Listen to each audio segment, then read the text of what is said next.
Berarti Yesus itu entitas yang tidak real. Dia seperti bayangan yang tidak real. Kalau gitu mungkinkah bayangan menderita? Mungkinkah bayangan disalib?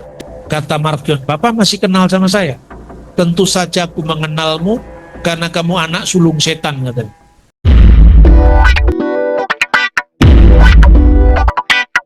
Tadi Bapak menjelaskan bahwa ada wilayah salah paham.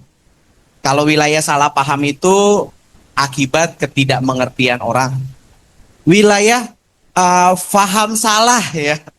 Ini yang harus dilawan tadi Bapak bilang. Terus dijelaskan kembali wilayah membenci tanpa alasan. Mungkin ini kurang lebih sama gitu Pak. Nah yang saya mau tanya Pak, wilayah faham salah atau wilayah membenci tanpa alasan ini contoh yang seperti apa?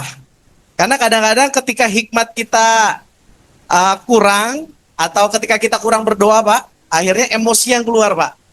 Nah boleh nggak Pak kasih contoh, ada kontekstual seperti apa yang terjadi saat bersaksi di kondisi ini, dan mungkin salah jawabnya bagaimana? Terima kasih Pak Bambang Nursena. Nah, kita tahu bahwa apologet itu sebenarnya menjawab pertanyaan, intinya seperti itu, menjawab, mempertanggungjawabkan iman. Tetapi dalam prakteknya ketika seseorang berapologet itu kadang-kadang juga akhirnya melukai begitu ya. Artinya ternyata dia juga ada sisi-sisi tidak sekedar menjawab tetapi mengcounternya. Pertanyaan saya adalah sebenarnya apologet yang benar tuh bagaimana begitu. Jadi ketika kita mengatakan bahwa kita seorang yang bergerak di dunia apologet tetapi tanpa kita menjawab pertanyaan dari mereka tetapi kita juga tidak melukai, ini contohnya dan sebenarnya sebaiknya bagaimana? Itu saja. Baik. Kalau wilayah salah paham, itu adalah memang dilakukan oleh orang yang sebetulnya dia memang tidak ngerti. Dipikirnya Kristen seperti ini, ternyata tidak seperti yang dia pikirkan itu. Dalam pengalaman saya, wilayah salah paham itu kalau dia dijawab tanpa melukai hati, itu biasanya bisa menerima. Tapi meskipun ya, di situ ada orang yang harus berhadapan dengan realitas sekelilingnya, kadang-kadang tidak siap dengan hukuman sosial, karena dia kok nyeleneh sendiri gitu loh. Itu wilayah edukasi. Dan edukasi itu tidak sekaligus, dia bisa terus-menerus continue. Itu latihan kesabaran juga. Makanya saya itu nulis buku pertama kali, itu judulnya Wilayah Salah Paham itu. Telaah Kritis Injil Barnabas, itu buku yang saya tulis ketika saya masih mahasiswa. Bukan mahasiswa teologi loh saya. Mahasiswa Fakultas Hukum. Tapi karena bagi saya iman itu adalah penemuan, bukan warisan, maka saya harus mempertanggungjawabkan penemuan saya. Apa yang saya temukan ini benar. Makanya saya menulis buku yang itu wilayah apologetik. Buku itu yang membawa saya kenal dengan Profesor Olap Suman, lalu Islamolog kelas dunia itu, karena buku itu. Dan ketika buku itu booming ya tahun itu sekitar tahun 90-an, saya sebetulnya secara pribadi saya nggak siap. Loh, saya nulis itu karena motivasi saya bukan cari nama supaya terkenal, enggak. Saya menulis itu karena saya menjawab pilihan saya itu benar. Dan ketika pilihan saya itu disalahpahami orang lain, saya meluruskan hanya itu. Bahwa akhirnya Tuhan memberikan bonus saya lebih dari apa yang saya pikirkan, ya puji Tuhan, kan gitu kan. Kadang-kadang kalau saya ketemu dengan teman saya, kan saya ini bukan termasuk orang yang ya dalam tanda kutip itu berpenampilan salah, kan tidak. Sini kan orang sekuler sebetulnya. Saya besar di organisasi, pernah memimpin partai, tapi tiba pada saat kesimpulan ketika partai ini menang, itu saat jatuhnya Orde Baru, saya bisa menolak untuk mendapatkan jabatan. Dan itu bagi saya ketika ditanya, sampean nggak ketun, wah yuk ketun saja nih. Tapi ya gimana, saya nggak bisa nolak. Ada arus besar dalam diri saya. Kalau kamu hanya milih jadi politisi, terlalu banyak orang yang bisa melakukan peran itu. Kamu tidak boleh memilih ini. Itu nggak bisa saya lawan. Akhirnya saya tuh tiba pada saat suasana di mana saya itu masa depan tidak jelas. Karena pilihan saya itu dua kaki, separuh kaki dunia politik, separuh rohani pun sebenarnya tidak mendapat otoritas dari manapun. Karena menjawab bahwa pilihan saya ini benar. Hanya itu saja. Itu wilayah salah paham. Jadi wilayah salah paham itu kalau diusahakan, ditekuni, itu buahnya luar biasa. Bisa meluruskan paham yang salah. Nah sekarang ukuran paham yang salah. Paham yang salah itu pengikut. Bukan aktor yang menciptakan paham yang salah itu. Nih, saya ceritakan ya, di gereja mula-mula. Ada orang-orang Kristen awam. Jadi dunia perjanjian baru, dunia para rasul itu berada di dalam dua pengaruh besar. Satu pengaruh legalisme Yahudi.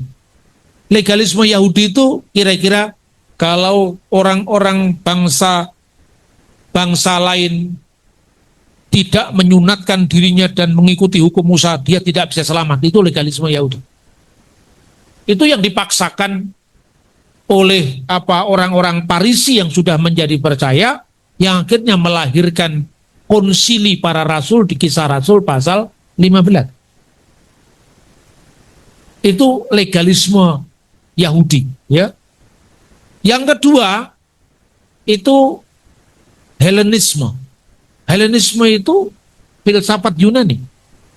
Antara Yudaisme dan Helenisme itu berbeda secara diametral ajarannya. Kira-kira perbedaan yang paling mudah gini. Kalau orang Yahudi, itu pertanyaannya kira-kira, Tuhan itu baik. Kalau begitu, apa yang kita harus perbuat karena kebaikan Tuhan? Lebih banyak menggumuli wilayah etis. Kalau Yunani cara berpikirnya tidak begitu. Tuhan itu apa? Definisikan, formulasikan, itu loh. Gereja harus hidup di antara dua tantangan ini. Ketika legalisme Yahudi, gereja itu menghadapi arus yang namanya nomisme. Semua dihitung hukum. Semua dihitung hukum. Sampai melanggar hukum itu sendiri. Sebab apa melanggar hukum? Dalam Taurat sejak semula sudah ada konsep pluralisme hukum. Misalnya contohnya ya, itu kemarin saya khotbahkan di Sekinah, di Temanggung. Ini tuduhan ini merusak sendi-sendi kekristenan. Ketika orang Kristen dituduh ini agama Paulus bukan agama Yesus, penuduhnya itu tidak ngerti apa-apa. Saya ingin kasih contoh tentang pluralisme hukum. Orang Yahudi punya misalnya pandangan dalam satu masyarakat hidup lebih dari satu hukum. Satu, pluralisme antara hukum negara dengan hukum rakyat, hukum sipil. Misalnya, termaktub dalam adagium hukum Yahudi yang berbunyi Dina de Malputa Dini.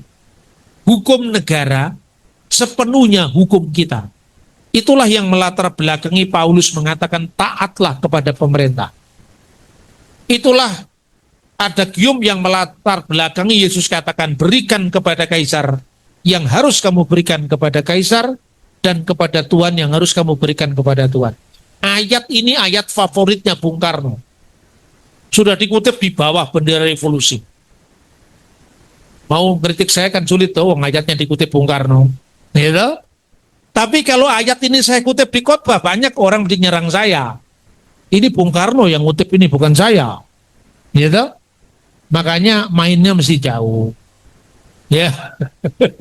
Supaya komunikasi kita bisa menendang tanpa bayangan. Ya. Lalu Dina de Malputa Dina. Bagaimana Rabi? Seorang murid bertanya. Kalau pajak negara itu dibuat membangun rumah bordil, itu bukan urusan. Itu tanggung jawab pemangku kekuasaan pada Tuhan. Tugasmu sebagai rakyat membayar pajak, taat pada aturan. Dalam konteks itu, Yesus mengatakan berikan kepada kaisar yang kamu berikan kepada kaisar. Yang kedua, apa yang disebut sif impanim latora. 70 wajah hukum Taurat. Nah, 70 wajah hukum Taurat. Taurat itu memiliki penafsiran sesuai dengan 70 bangsa-bangsa. Kenapa 70 bangsa-bangsa? Karena 70 bangsa-bangsa itu angka simbolik bangsa-bangsa seluruh dunia. Karena keturunan Sem, Ham, dan Yafet jumlahnya 70. Nah, bangsa-bangsa lain itu tidak terikat hukum Taurat. Itu terikat yang namanya hukum Nuh. Hukum Nuh itu boleh makan babi, boleh makan cumi-cumi, ya, boleh makan daging di sendi pangkal paha, boleh makan anak kambing bersama susu induknya, itu contohnya. Soto Betawi boleh karena dimasak sama susu. Kalau ada orang Yahudi nggak boleh, bukan hanya babi yang nggak boleh, ya kan? Tapi kalau Anda anti babi, saya ingatkan hukum awal. Tuhan menciptakan semuanya baik, termasuk babi.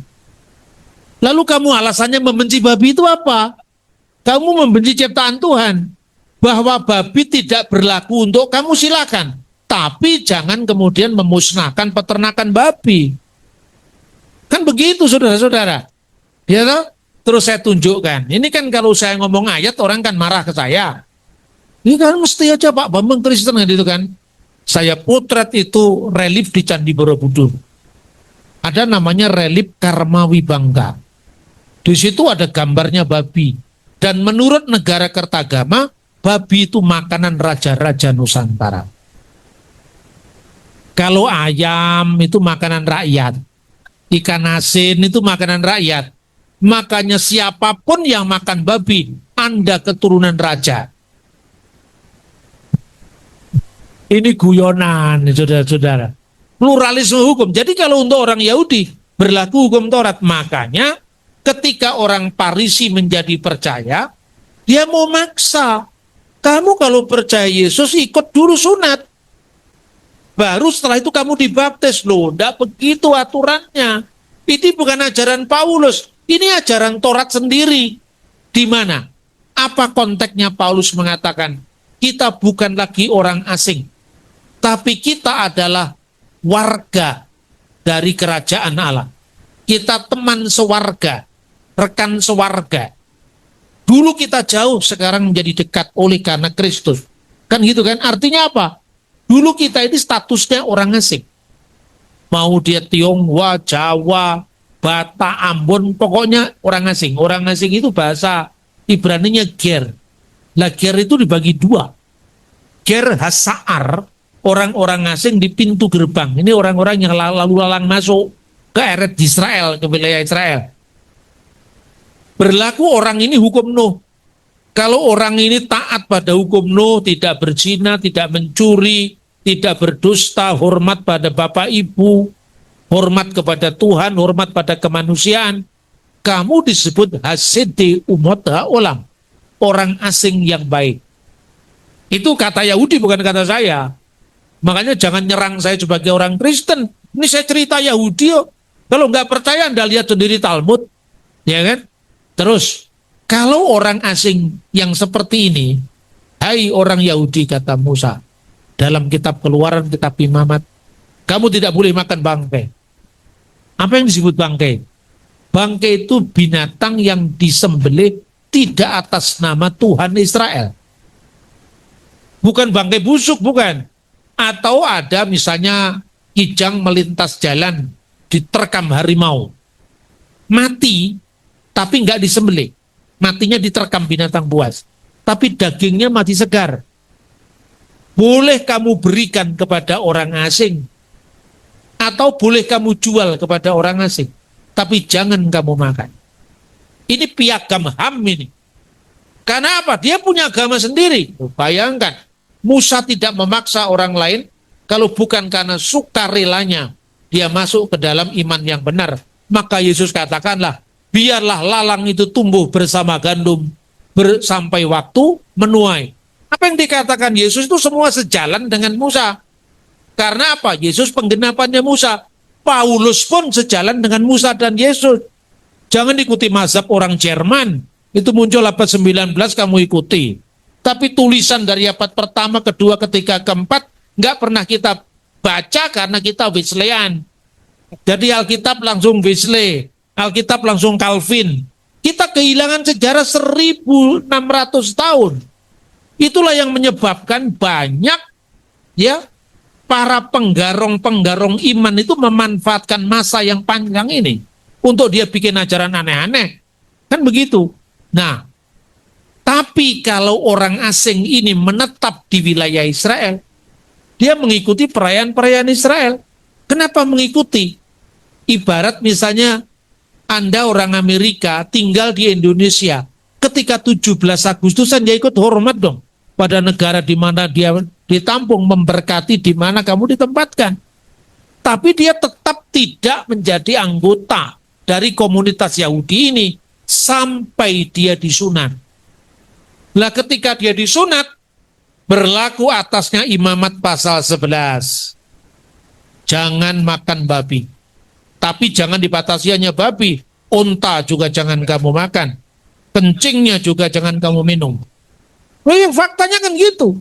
Kelinci jangan kamu makan. Nyatanya kamu suka sate kelinci di telaga itu, Sarangan itu. Ya toh? Ada sate kelinci yang dibakar. Kamu suka ikan patin, suka lele yang tidak bersisik, itu juga dilarang Imamat pasal 11 kalau dia sunat. Jadi kalau kamu menyunatkan dirimu, maka kamu harus melakukan seluruh hukum Taurat. Itu konteksnya Paulus bicara. Jadi kalau kamu sunat berarti kamu proselit masuk agama Yahudi. Apa hubungannya dengan sunat Islam? Nggak ada hubungannya. Karena ini terlepas sama sekali daripada wacana tentang Taurat itu sendiri. Dan sunatnya pun harus 8 hari. Kalau sunat 12 tahun itu sunat kesehatan. Nggak ada urusannya dengan Abraham. Betul tidak? Nah, makanya Paulus melarang Titus disunatkan. Kenapa? Karena Titus orang Yunani. Itu sebabnya Paulus tidak menyunatkan Titus. Karena Titus orang Yunani. Tapi Paulus menyunatkan Timotius. Karena Timotius mamanya Yahudi. Inilah pluralisme hukum. Nah, ini wilayah gereja mula-mula itu antara yang legalis Yahudi, yang memasakkan Taurat kepada orang yang semestinya tidak berlaku Taurat. Yang satunya Helenis. Helenis itu punya pandangan begini. Ini dilacak sebelum zamannya Perjanjian Baru. Kalau Anda belajar sejarah filsafat, dulu ada 2 aliran filsafat yang bertentangan satu sama lain. Satu, Heraklitos, yang mengatakan pantarei, segala sesuatu bergerak, segala sesuatu berubah. Satu-satunya yang tidak berubah adalah perubahan itu sendiri. Ini kata Heraklitos. Tapi pemikirannya dilawan oleh Parmenides dari Elea. Parmenides mengatakan segala sesuatu tetap tidak berubah. Apa yang tampak berubah itu hanya dunia semu, tidak benar-benar ada. Dipersatukan oleh Plato. Ini runutannya. Plato mengatakan Parmenides benar. Segala sesuatu tunggal tetap tidak bergerak.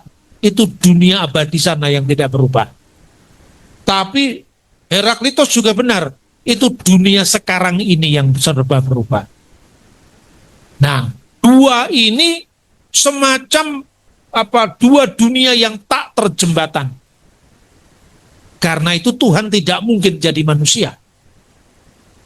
Itulah sebabnya orang Yunani punya paham tentang demiurgos, yang disebut juga logos. Logos itu bukan Allah, bukan manusia. Inilah musuhnya gereja mula-mula dari paham salah itu. Lalu paham salah ini mengatakan, oke, dia baca Alkitab ketika orangnya jadi Kristen. Tapi pikirannya ini adalah pikiran Neoplatonis tadi. Karena Allah itu tinggal di dunia ide, maka tidak ada hubungan dengan dunia temporal ini. Maka tidak mungkin firman menjadi manusia. Itu dihantam oleh Rasul Yohanes. Karena Yohanes melawan paham salah. Dia tegaskan, oh tidak seperti itu. Kami juga percaya logos. Tapi logos kami itu logos dari Septuaginta. Bukan logosnya filsafat Yunani. Ini banyak orang Kristen juga salah paham lagi. Itu iman Kristen ciptaan Yohanes. Logos filsafat Yunani dikutip dalam Injil Yohanes pasal 1. Ada yang sombong sekali mengatakan, Yohanes pasal 1 itu himne neoplatonis. Kok yang ngerti-ngerti ya neoplatonis apa? Padahal belajar filsafat juga tidak pernah. Iya kan?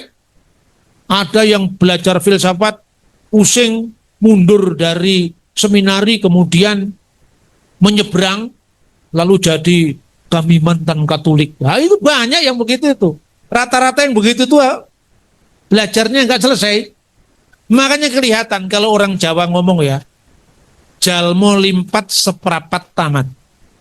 Orang itu kalau menilai kualitas orang, tunggu kalau dia ngomong 15 menit masih bagus.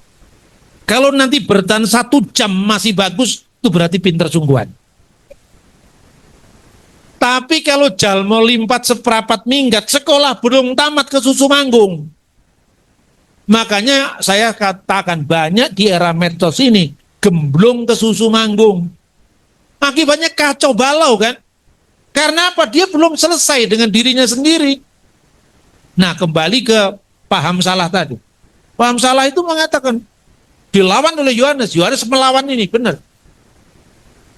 Firman itu bersama-sama dengan Allah, bahasa aslinya geologos, in archein ologos, geologos, prostontion, ketios in ologos. Logos itu bersama-sama dengan theos, dan theoslah logos itu. Berarti firman itu Allah. Tidak ada demiurgos, tidak ada entitas pengantara yang bukan Allah. Ini Allah. Dan geologos saks egeneto. Firman itu menjadi manusia. Nah yang gini dituduh neoplatonis. Baca Santo Agustinus. Saya sudah belajar semua aliran filsafat. Tapi satu yang tidak kujumpai di sana. Firman menjadi manusia. Makanya dia bertobat. Menjadi pengikut Kristus karena doa ibunya. Ini anak ini kan bandel ini Agustinus ini. Ya toh? Tapi pinter dia. Tuhan menggunakan kepinterannya dan menobatkan kebandelannya. Kira-kira seperti itu. Nah, itu eranya Yohanes. Era Yohanes, rasulnya kan masih hidup. Jadi ajaran sesat yang mengatakan Yesus itu tidak benar-benar jadi manusia. Makanya Yohanes mengatakan, ujilah setiap roh. Ciri-ciri roh antikristus itu roh yang tidak mengaku bahwa Yesus telah datang sebagai manusia. Inilah roh antikristus. Tidak mengaku Yesus telah datang sebagai manusia. Ini akhir abad pertama. Abad kedua muncul lagi namanya Marcion. Marcion itu lebih parah ajarannya. Dari kata doketisme, itu dari kata dokein, tampaknya. Tampaknya manusia, padahal dia benar-benar tidak benar-benar jadi manusia. Marcion mengatakan, Yesus tidak benar-benar jadi manusia. Dia hanya tampak seperti manusia. Makanya dia kurang ajar sekali dengan Alkitab. Waktu itu kanonisasi kan belum ada untuk perjanjian baru. Dia baca Injil Matius. Inilah silsilah Yesus Kristus anak Daud. Wah, ada silsilahnya. Buang Injil Matius. Injil Markus, Yesus dibaptis. Kalau dia bisa diselamkan di sungai Yordan, berarti dia manusia, buang. Injil Yohanes apalagi? Firman telah menjadi manusia, buang. Tinggal Injil Lukas. Injil Lukas pasal 1, ada kelahiran Yesus dari seorang perawan. Pasal 3, silsilah Yesus menurut kata orang, anak Yusuf, anak Eli. Wah, ini bahaya ini. Tapi kalau semua dibuang kan nggak ada Injil. Saat pasal 1, pasal 2, pasal 3 dibuang. Tinggal pasal 4 sampai pasal terakhir dikasih judul baru Evangelion kata Markion. Kurang ajar nggak? Lalu surat-surat Paulus yang kira-kira menekankan Yesus benar-benar lahir jadi manusia dibuang. Misalnya surat Galatia. Setelah genap waktunya Allah mengutus anaknya yang lahir dari seorang perempuan, buang Galatia. Surat-surat pastoral yang tidak menyentuh ajaran bahwa Yesus benar-benar jadi manusia dipakai. Gereja bertindak. Makanya saya katakan melawan. Lalu diadakan kanonisasi. Benihnya kanonisasi itu dimulai menghadapi ajaran Markion. Dan list tertua, daftar tertua kanonisasi itu ditemukan namanya Kanon Muratori. Kira-kira tahun 160 Masehi. Jadi itu benar-benar paham salah. Nggak bisa ditegur lagi. Makanya ketika Markion ketemu Polikarpus. Polikarpus itu muridnya Rasul Yohanes. Salah satu dari episkop atau penilik jemaat dari 7 jemaat di kitab Wahyu. Yaitu jemaat Smyrna. Polikarpus ketemu sama Markion. Satunya muridnya Yohanes. Satunya konconya ahli gnostik yang abad pertama menolak kemanusiaan Yesus tadi. Bapak, kata Markion, Bapak masih kenal sama saya? Tentu saja aku mengenalmu karena kamu anak sulung setan, katanya. Tidak ada kompromi dengan ajaran yang aneh-aneh. Ini makanya melawan. Inilah yang namanya ajaran Markion. Berikut lagi di Alexandria muncul ajaran Basilides. Basilides itu mengatakan, ya karena Yesus tidak benar-benar jadi manusia, dia datang kapan saja dia mau, dia pergi kapan saja dia ingin pergi. Makanya ada lagunya, kau datang dan pergi, itu ada. Sesuka hatimu. Itu nggak ada yang begitu. Itu supaya Anda ingat ceramah saya. Gitu? Ingat itu, ingat Markion dan ajaran Gnostik. Lalu kalau begitu, berarti Yesus itu entitas yang tidak real. Dia seperti bayangan yang tidak real. Kalau gitu mungkinkah bayangan menderita? Tidak. Mungkinkah bayangan disalib? Tidak. Lalu siapa yang disalib? Yang disalib itu Simon orang Kirene. Yang membantu memikul salibnya, wajahnya diserupakan dengan Yesus, dan dialah yang disalib sebagai ganti Yesus. Lalu Yesus pulang ke alam cahaya. Ini jelas paham salah. Makanya gereja melawan. Karena ini merusak sendi-sendi kristologi. Kristus yang diberitakan, Kristus yang digantikan di kayu salib oleh orang yang wajahnya disempurnakan, itu bukan Kristus sejati. Tetapi itu Kristus tiruan. Itu bukan Kristus yang sebenarnya. Ini paham salah. Tapi paham salah itu ada dua. Paham salah karena pengikut, jiwanya kita kasih karena ini orang yang sedang tidak tahu. Ini mirip dengan orang yang salah paham tadi. Tapi dia begitu fanatiknya dengan pikirannya tadi. Nah ini pengikut. Nah, pengikut itu masih wilayah salah paham. Tapi kalau pemimpinnya itu jelas paham salah. Itulah yang dikatakan menghujat Roh Kudus. Tidak bisa diampuni. Karena kalau Anda menghujat Yesus karena ketidaktahuan, mungkin wilayah edukasi selama Yesus di dunia. Tapi ketika Yesus kembali ke sana, Bapa, Putra, dan Roh Kudus tidak bisa dipisahkan. Menghujat Roh Kudus. Roh Kudus itu yang berbicara di hati kita. Itu pun nggak kamu percaya. Kamu ditegur langsung oleh Roh Kudus. Kamu tidak percaya, dosamu tidak diampuni. Ini wilayah yang namanya paham salah tadi. Nah, paham salah itu buahnya apa? Membenci tanpa alasan. Kenapa membenci tanpa alasan? Kalau orang membenci kita karena suatu alasan, cari alasan apa dia membenci kita. Kalau kita memang salah, minta maaf lah. Karena itu wilayah wilayah dialog, sama-sama sebagai peziarah menuju kepada kebenaran. Mungkin kita kilaf, ya minta maaf ya sudah selesai. Tapi akan tiba waktunya ketika pelayanan Injil ini berhasil menjangkau banyak orang. Ini ada makhluk lain yang tidak suka. Dan ini pasti membenci kita tanpa alasan. Ketika kita membenci, kita dibenci orang tanpa alasan, karena tanpa alasan kenapa kamu membenci? Kalau orang membenci kita tanpa alasan, alasannya ini, ya saya minta maaf, tapi saya begini karena begini. Oh iya Pak, saya juga ternyata saya salah ke Bapak. Saling memaaf-maafkan selesai. Ya kan? Tapi kalau membenci tanpa alasan, dijelaskan apapun, pokoknya yang maunya dia menang debat. Dia tidak mau mendengar.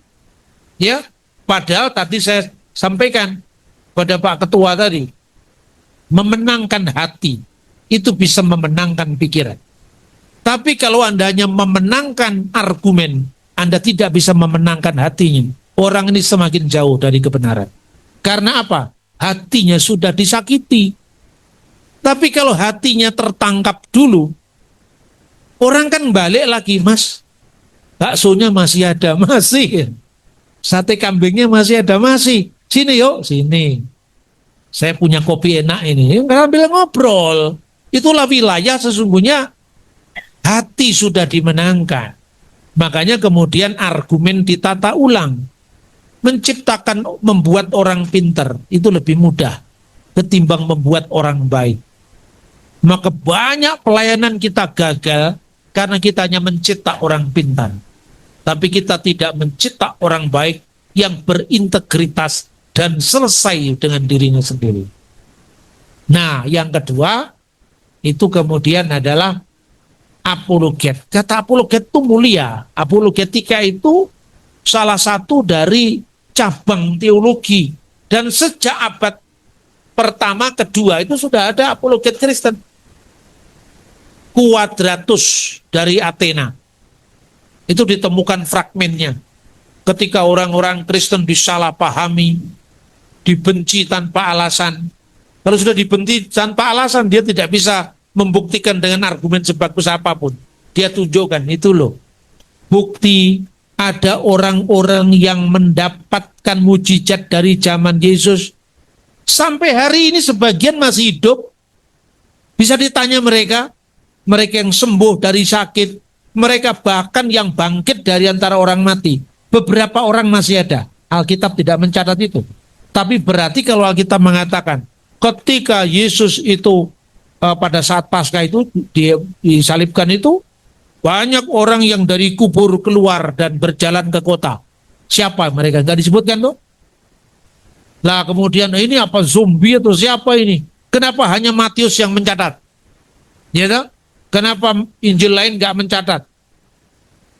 Ini dicatat hanya di Matius karena Matius menekankan itu terjadi di Yerusalem.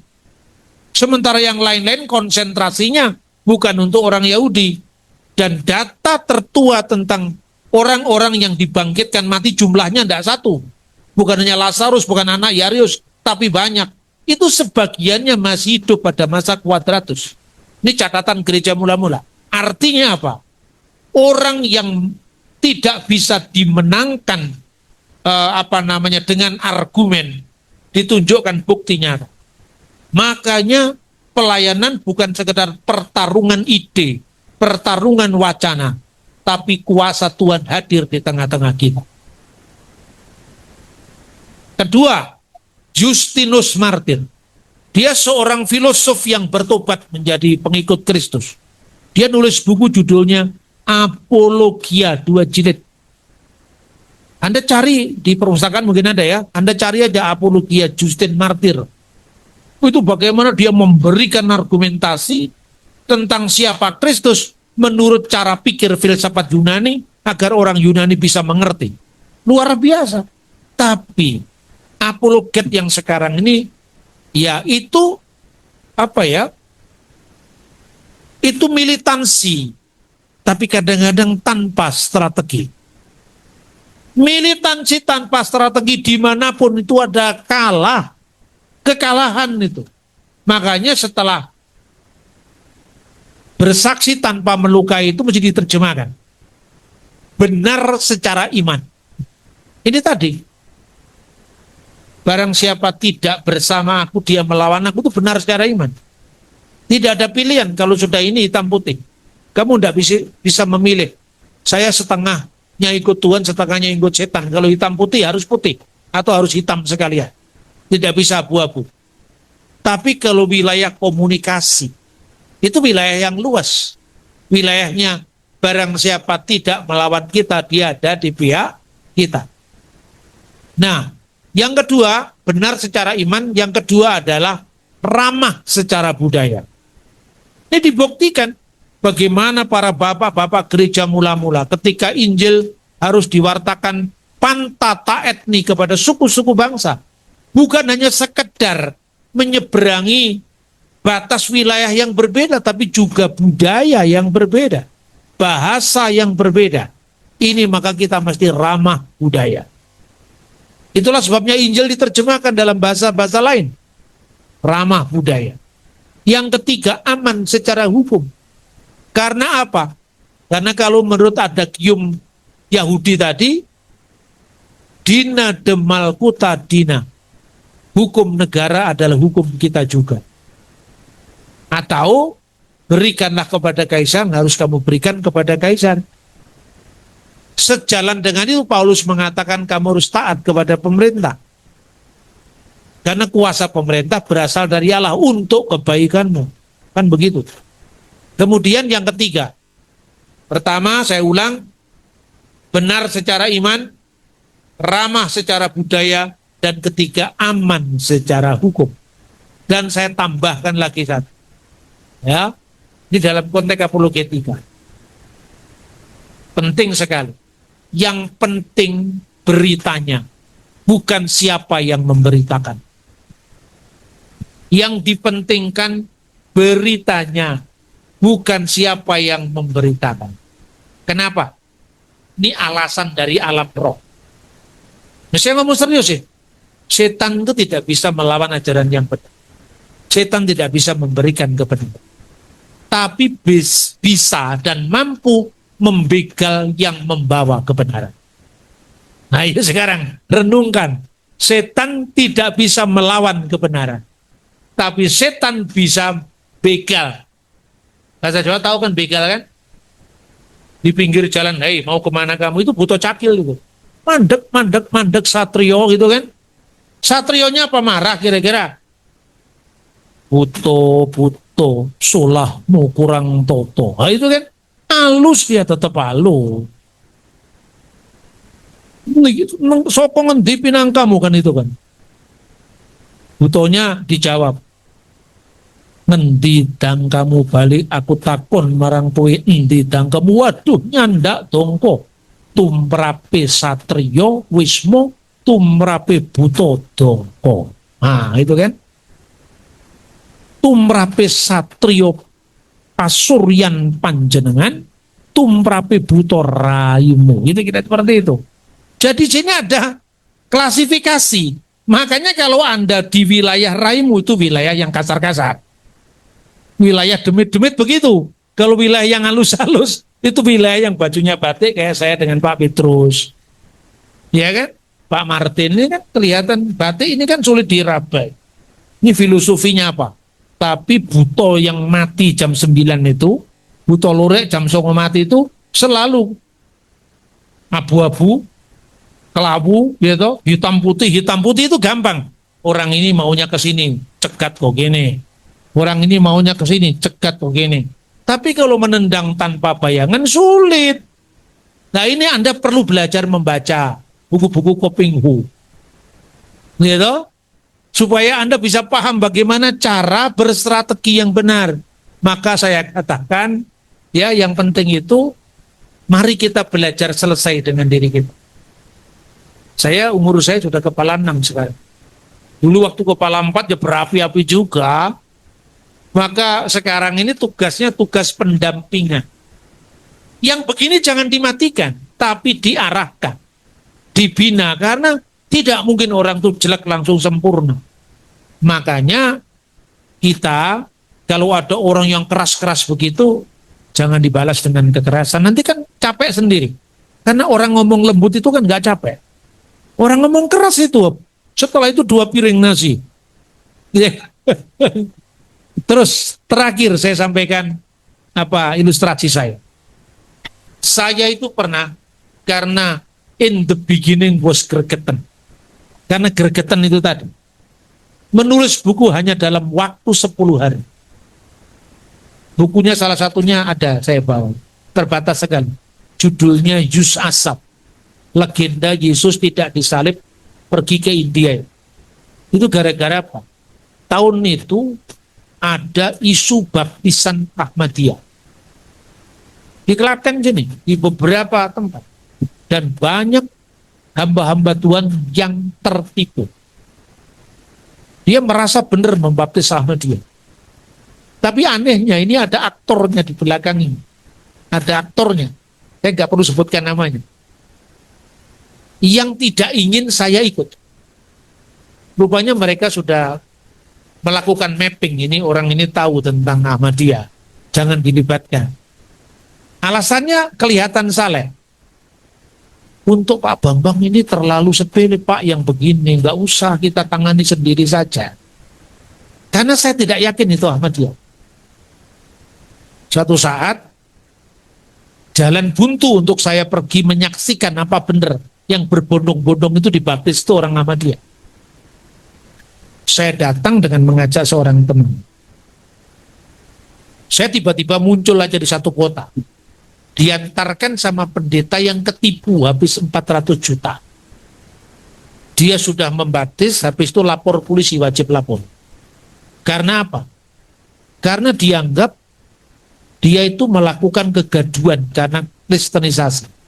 Padahal aslinya setelah orang ini diselam, dikasih uang 500.000, kemudian nggak ada pembinaan. Dan itu jumlahnya banyak sekali. Banyak gereja yang tertipu. Banyak tokoh-tokoh Kristen yang termasuk teman-teman dari Full Gospel. Lalu saya datang ke tempat di mana baptisan itu dilakukan. Gak usah saya sebutkan namanya. Lalu saya katakan, Pak Bambang, terima kasih kedatangannya. Kan nggak mungkin orang Jawa menolak kalau orang datang mendadak, kan sungkan. Ya kan? Ini istilahnya orang nggak sempat kong kali kong ini. Tiba-tiba saya datang mendadak. Dan saya datang bersama saksi korban. Yang wajib lapor tadi. Lalu oke, enggak apa-apa Pak. Tapi 1-2 orang bertobat, malaikat di surga bersorak-sorai. Apalagi saya, pangkat kita ini apa? Saya cuma ingin tahu salah seorang saja. Saya ingin diskusi, ingin mendengarkan kesaksiannya, luar biasa. Dia datang. Wah, dia berapi-api sekali. Dia mengatakan, ini luar biasa Pak. Begitu kami baptis terjadi manifestasi. Roh-roh jahat keluar. Nah, ini mulai janggal. Kalau Anda mengatakan orang-orang tradisional misalnya, yang biasa ikut-ikutan selamatan dan di rumah itu ada manifestasi, itu masuk akal. Atau yang biasa tahlilan gitu ya. Artinya Islam yang tradisional itu wajar, ada manifestasi. Ini Ahmadiyah. Ahmadiyah itu mengharamkan segala bentuk klinik. Nggak boleh. Itu larangan organisasi. Jadi ini ceritanya janggal. Kedua, kami tertarik dengan Yesus karena pada akhir zaman Nabi Isa itu akan datang sebagai Imam Mahdi dan Hakim yang adil. Itu benar. Kalau diucapkan sama misalnya teman Muhammadiyah atau teman NU bahwa Nabi Isa akan datang sebagai Hakim yang adil, Imam Mahdi. Tapi kalau diucapkan orang Ahmadiyah, ini pasti salah.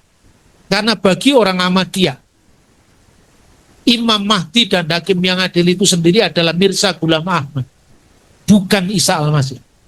Ini aliran ini. Aliran yang dilarang di Parung Bogor itu. Kenapa? Dia mengutip Alkitab. Seperti Nabi Maleaki berkata, menjelang hari Tuhan Elia akan datang. Apakah Elia benar-benar datang? Tidak. Yang datang orang lain, yaitu Yohanes Pembaptis, dalam kuasa dan roh Elia. Jadi bukan Elia benar yang datang Pak. Begitu juga kalau Nabi Isa akan datang, Yesus Kristus akan second coming, jangan dipahami Yesus benar-benar datang. Tapi Al-Masihul Mau'ud, Kristus yang dijanjikan ini berasal dari umat Muhammad. Dia adalah Hazrat Mirza Ghulam Ahmad alaihi salam yang datang dalam kuasa dan roh Isa al-Masih. Seperti Yohanes Pembaptis datang dalam kuasa dan roh Eli. Gak cocok. Di seluruh Indonesia itu gak cocok. Berarti ada udang di balik batu. Siapa aktornya? Karena saya ngomong begini gak dipercaya sama hamba-hamba Tuhan yang lebih senior. Sakit hati saudara-saudara. Saya belajar ilmu begini sampai jauh-jauh ke Syria, ke Mesir. Ngomong gini aja nggak dipercaya. Maka saya bertekad, gimana supaya saya dipercaya orang? Gitu kan? Karena sesungguhnya saya tidak punya agenda apa-apa. Saya hanya ini menegur, sudah duitmu habis kamu lapor polisi. Di belakang itu ada skenario politik tidak tahu invisible hand, setan gundul, yang menginginkan bahwa menciptakan kegaduhan setiap menjelang pemilu. Bahwa kristenisasi itu nyata. Ini buktinya. Lalu orang difoto-foto. Inilah baptisan massal. Padahal yang dibaptis itu tidak benar-benar baptisan. Dari situ kemudian saya menceritakan Ahmadiyah itu seperti apa. Dan saya sebagai akademisi menulisnya dengan sumber dari Ahmadiyah sendiri. Saya punya teman, rekan dari Ahmadiyah, dulu sesama aktivis PDIP. Jadi urusan politik ini. Saya telepon, Mas ini bener apa baptisan ini? Enggak bener, Pak Bambang. Saya yakinkan karena Ahmadiyah itu organisasi yang paling tertib di seluruh dunia. Selain gereja Katolik dan partai komunis katanya. Kenapa? Kami punya keanggotaan. Persembahan kami berapa jumlahnya di data. Dan itu datanya online, semuanya ada. Ini kartu anggota saya nomor sekian, dibaiat oleh ustadz ini di kota ini, nomor anggotanya kesekian, persembahan yang masuk pada bulan ini sekian itu terdata. Dan data itu tidak ada. Itu ternyata pengungsi Merapi yang ngaku-ngaku Ahmadiyah. Siapa yang mau organisasi saya tidak tahu. Setelah peristiwa pemilu selesai, hilang tanpa jejak. Ini kerjanya orang-orang politik, saudara-saudara. Mungkin, ini dugaan saya, tujuannya untuk membuktikan bahwa kristenisasi itu nyata. Maka hati-hati dengan kristenisasi, seperti itu. Saya mendapat informasi ini dari teman Ahmadiyah sendiri. Salah satunya yang sering muncul di TV One itu. Orang Manado. Namanya Pak Lontok. Itu orang Ahmadiyah yang sering muncul ketika kasus Ciparung Bogor itu. Dan satunya teman saya dulu orang PDIP. Lahirlah buku itu. Saya menulis buku itu, saya menyadari bahwa saya berseberangan dengan Ahmadiyah. Juru selamat saya Yesus Kristus, bukan Mirza Ghulam Ahmad. Orang Islam jadi Kristen, Kristen jadi Islam. Itu membawa agama lamanya. Dan itu sinkretis. Misalnya, Yesus Imam Mahdi, itu salah.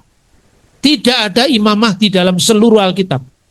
Apa sih artinya Imam Mahdi? Dalam konteks Islam, Imam itu imam yang diberi petunjuk untuk memimpin. Al-Huda itu petunjuk, Mahdi yang diberi petunjuk. Imam Mahdi, imam yang diberi petunjuk. Yesus nggak diberi petunjuk karena Yesus itu sendiri bukan penunjuk jalan, tapi dia adalah jalan dan kebenaran dan hidup. Maka imam besar itu lain dengan Imam Mahdi. Lah ini wilayah ini, bagaimana menariknya ke urusan kebangsaan? Karena kamu Islam, saya Kristen. Imam Mahdi itu tidak seperti imam besar bagi saya. Tapi saya menghormati pilihanmu dan saya tidak boleh mengintervensi agamamu. Karena agamamu sah di mata negara, agama saya sah di mata negara. Tapi kalau boleh sharing berbagi, kita memang berbeda. Jangan disama-samakan. Ini yang namanya benar secara ini. Tetapi kita juga ramah secara budaya. Dan kadang-kadang berita kita ditolak karena pemberitanya tidak wise. Pemberitanya terkesan sombong. Makanya kadang-kadang Tuhan, kalau saya jadi patu sandungan, izinkan saya tenggelam sementara supaya berita saya tidak disalahpahami.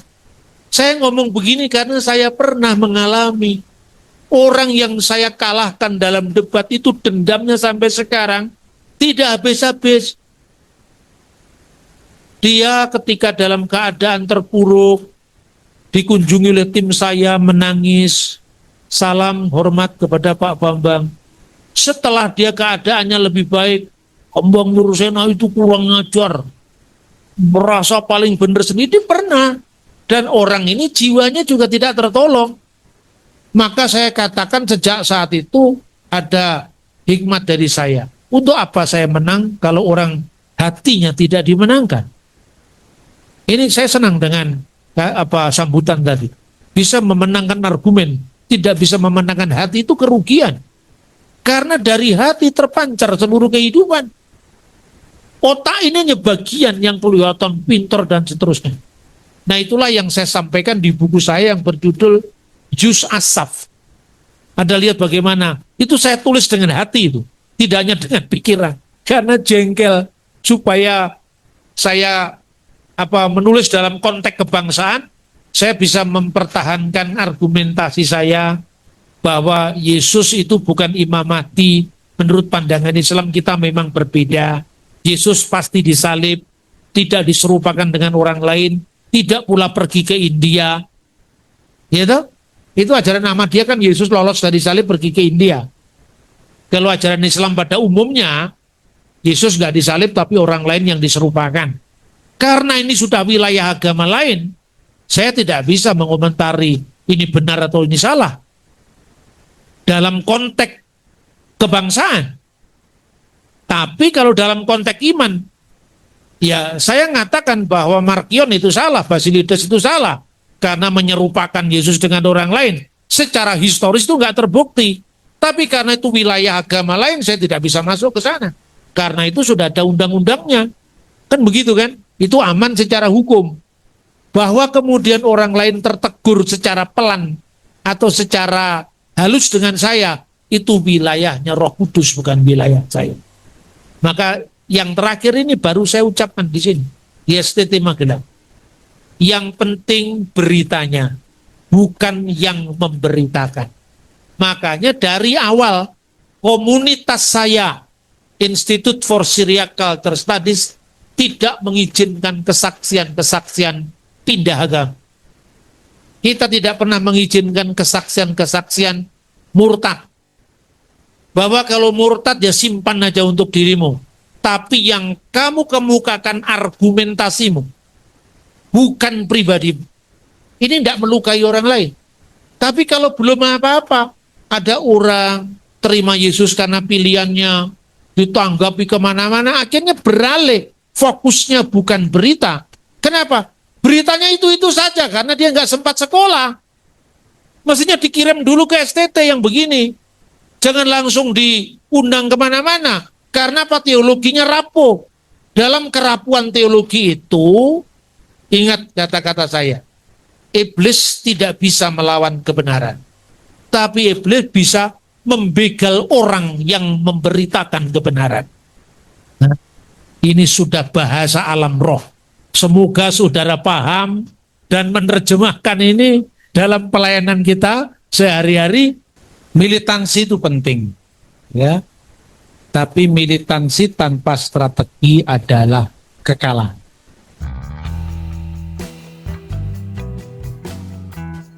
Terima kasih saudaraku sudah mendengarkan penjelasan hambanya Bapak Dr. Bambang Norsena.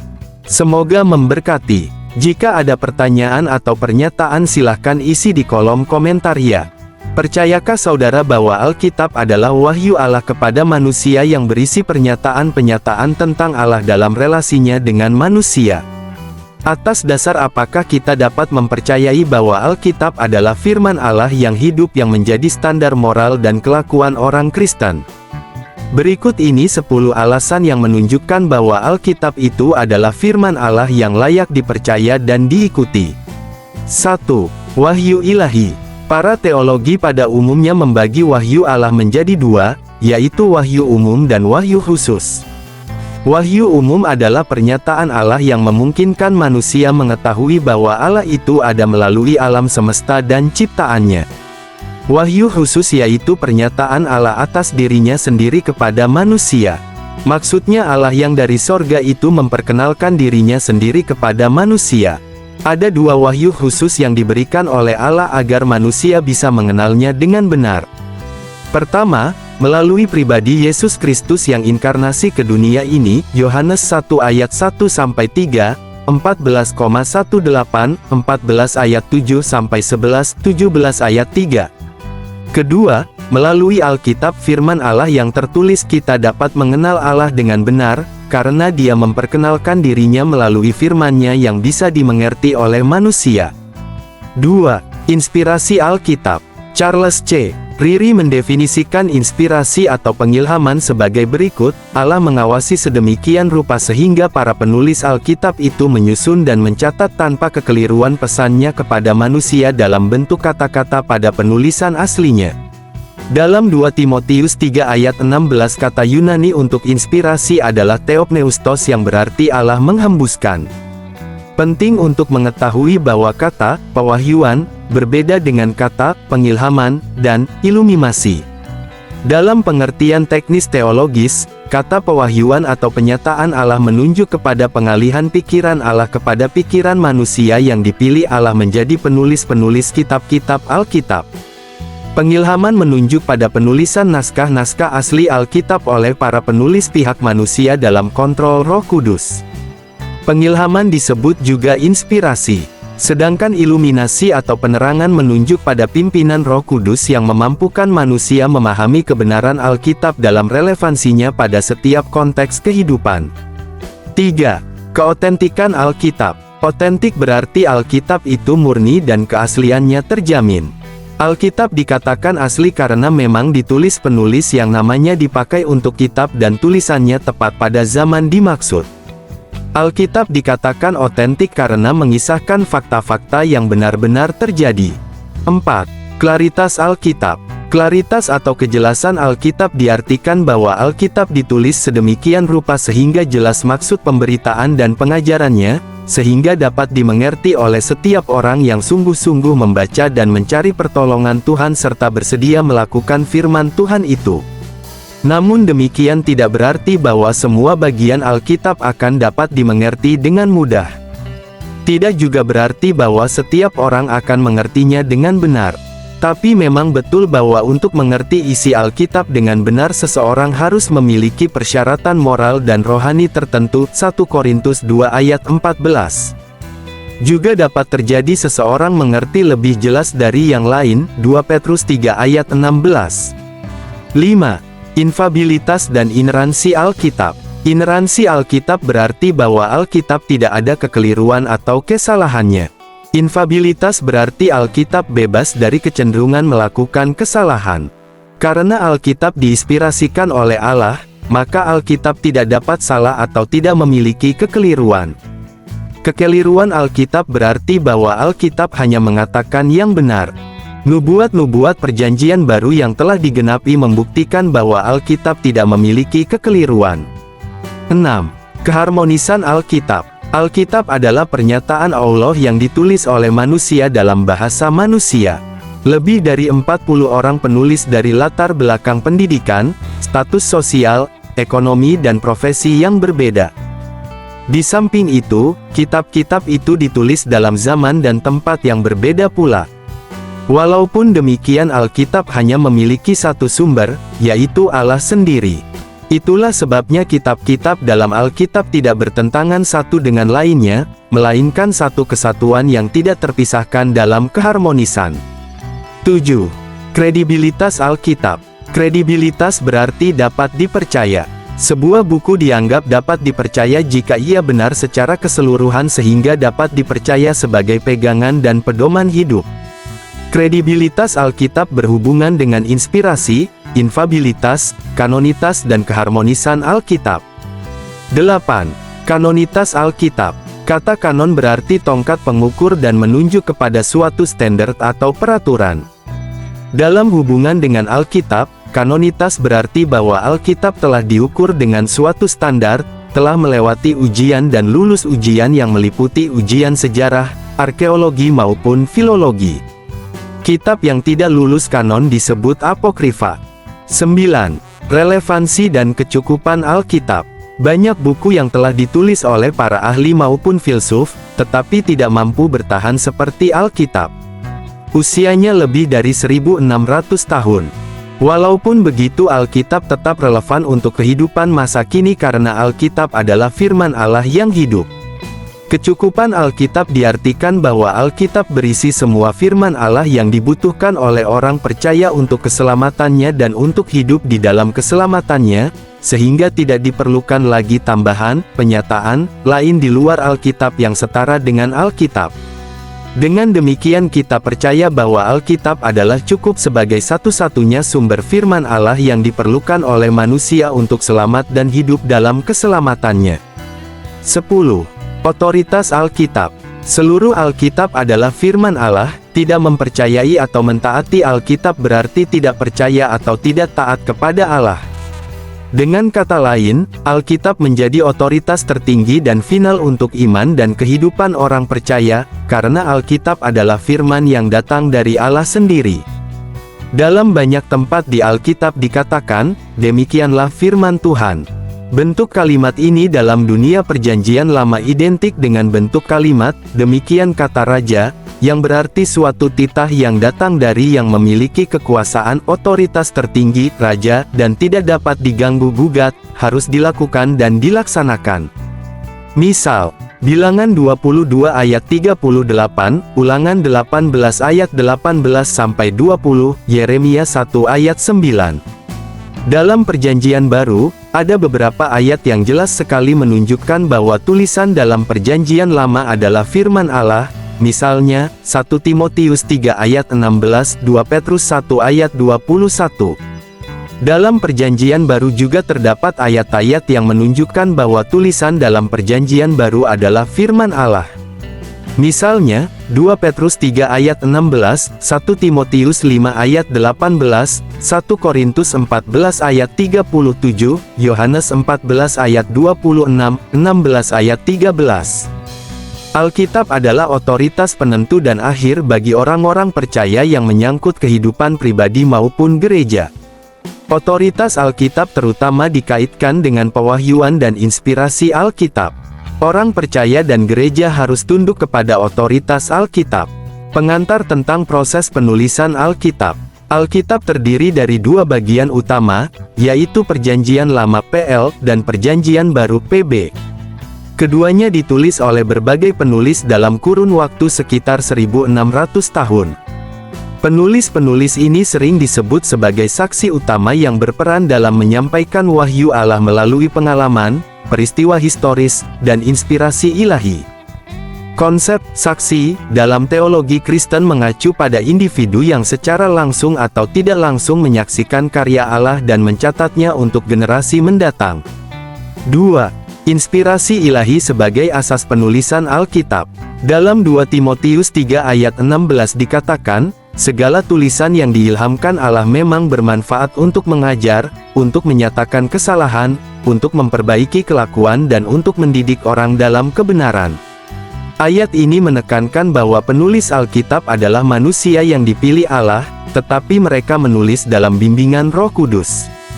Oleh karena itu, Allah sendiri dianggap sebagai saksi utama dalam penulisan Alkitab. 3. Musa sebagai saksi utama dalam penulisan Taurat. Perjanjian Lama diawali dengan kitab Taurat atau Pentateuch, Kejadian, Keluaran, Imamat, Bilangan, Ulangan, yang secara tradisional diyakini ditulis oleh Musa. Musa adalah saksi utama dalam peristiwa penting seperti penciptaan, yang diwahyukan kepadanya oleh Allah, keluarnya bangsa Israel dari Mesir, Eksodus, pemberian hukum Taurat di Gunung Sinai, dan perjalanan di padang gurun.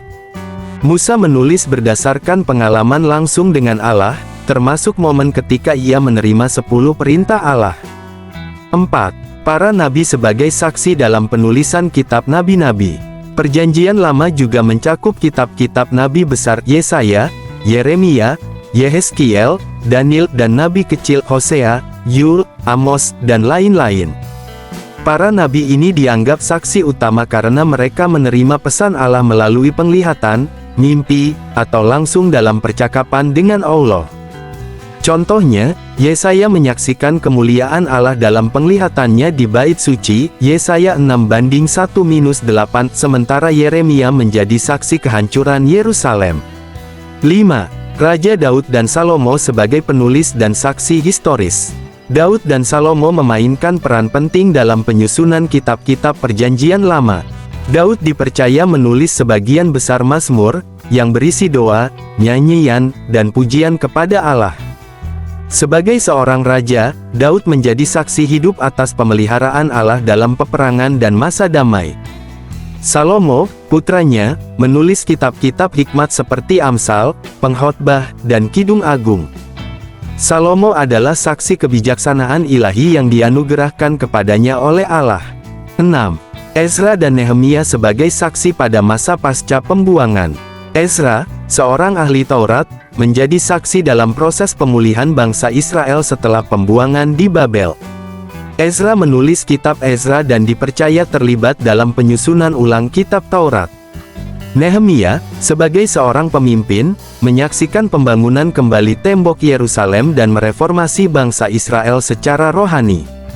Keduanya mengabadikan pengalaman historis ini dalam tulisan mereka. 7.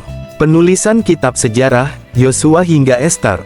Kitab-kitab sejarah seperti Yosua, Hakim-Hakim, Rut, 1-2 Samuel, 1-2 Raja-Raja, 1-2 Tawarikh, dan Ester ditulis oleh penulis yang kemungkinan besar menyaksikan langsung atau mendasarkan pada catatan sejarah yang terpercaya. Mereka mencatat bagaimana Allah berinteraksi dengan bangsa Israel dalam penaklukan Kanaan, periode hakim-hakim, masa kerajaan, hingga pembuangan ke Babel dan pemulihan. 8. Kehadiran Allah sebagai saksi dalam Perjanjian Lama. Selain manusia, kehadiran Allah sendiri menjadi saksi dalam Perjanjian Lama. Allah sering berbicara melalui perantara seperti malaikat Tuhan atau dalam wujud fenomena alam seperti semak yang terbakar Keluaran 3 ayat 2, dan tiang awan dan api Keluaran 13 ayat 21-22. 9. Yesus Kristus sebagai saksi utama dalam Perjanjian Baru. Dalam Perjanjian Baru, Yesus Kristus adalah pusat pewahyuan Allah. Yesus sendiri berkata dalam Yohanes 14 ayat 9, "Barang siapa telah melihat aku, ia telah melihat Bapa." Yesus adalah saksi utama dari kebenaran Allah karena ia adalah firman yang menjadi manusia, Yohanes 1 ayat 14.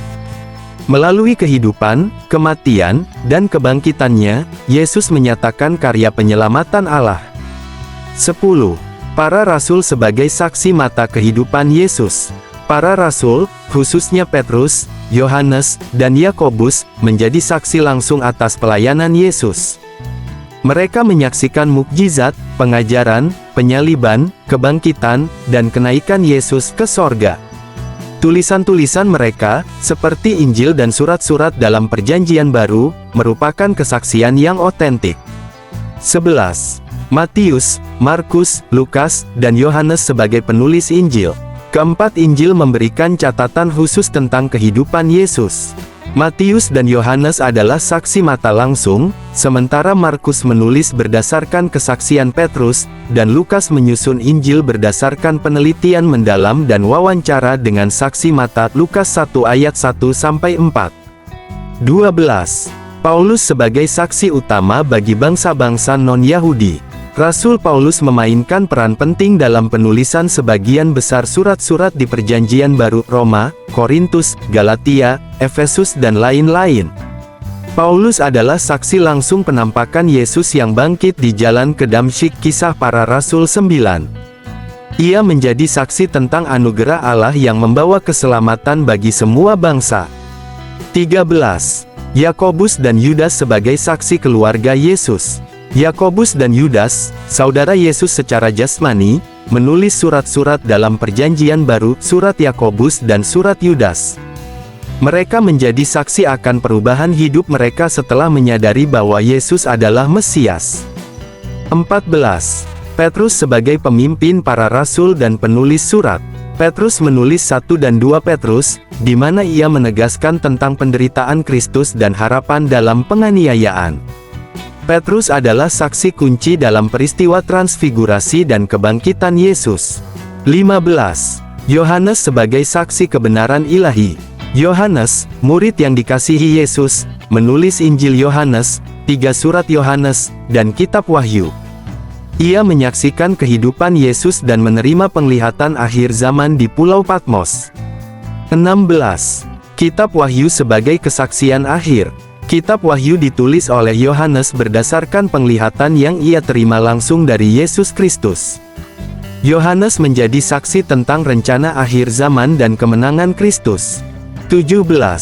Roh Kudus sebagai saksi dalam seluruh penulisan Alkitab. Roh Kudus berperan sebagai saksi yang menginspirasi para penulis Alkitab. 2 Petrus 1 ayat 21 menyatakan, sebab tidak pernah nubuat dihasilkan oleh kehendak manusia, tetapi oleh dorongan Roh Kudus orang-orang berbicara atas nama Allah. 18. Peran tradisi lisan dan penyalinan teks. Banyak kesaksian dalam Alkitab dimulai dari tradisi lisan yang diturunkan dari generasi ke generasi, sebelum akhirnya ditulis dan disusun dalam bentuk kitab. 19. Kesaksian arkeologi dan manuskrip kuno. Penemuan seperti gulungan laut mati dan manuskrip kuno lainnya membuktikan keaslian dan konsistensi Alkitab dari waktu ke waktu. 20. Kesimpulan, para saksi utama dalam penulisan Alkitab mencakup Allah sendiri, nabi-nabi, para rasul, dan tokoh-tokoh kunci seperti Musa, Daud, Paulus, dan Yohanes. Mereka mencatat pengalaman ilahi dengan bimbingan Roh Kudus, sehingga menghasilkan Alkitab yang menjadi firman Allah bagi umat manusia sepanjang masa. Berikut beberapa tips untuk mencintai firman Tuhan dan menerapkannya dalam kehidupan sehari-hari.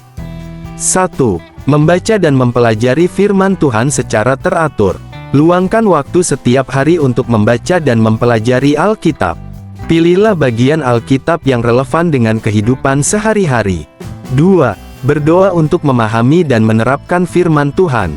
Berdoalah agar Tuhan memberikan pemahaman dan hikmat dalam menerapkan firman-Nya. Mintalah Tuhan untuk membantu Anda mengingat dan menerapkan firman-Nya dalam kehidupan sehari-hari. 3. Menghafal ayat-ayat Alkitab. Hafalkan ayat-ayat Alkitab yang relevan dengan kehidupan sehari-hari.